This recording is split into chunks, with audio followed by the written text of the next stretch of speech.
We also have the generic management, which is more of a broader view on management within the organization, like general management.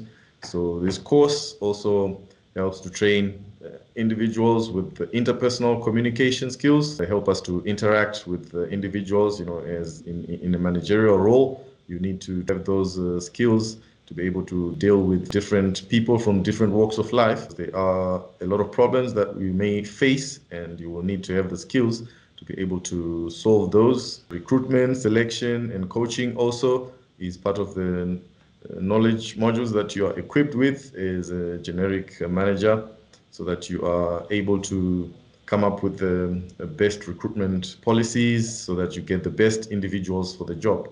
Emotional quotient. Nowadays, emotional intelligence is a key aspect when hiring. So you also learn about that. Having a diverse culture is a good thing to have within your organization, and you will get the chance to learn about all that. Also, conflict and negotiation skills.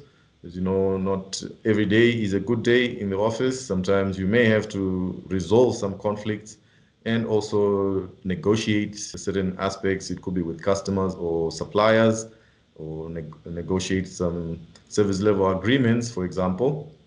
So that's part of the generic management again. Monitoring and controlling aspects of the organization, checking those key performance indicators as performance, managing finances, making sure we are sticking to the budgets, and also managing knowledge, ethics, risk, and innovation within the organization. Responsible for coming up with programs such as these to equip your learners, keep on training the employees so that they stay in the game and they stay with technology as the organization evolves and the technology also of the world evolves.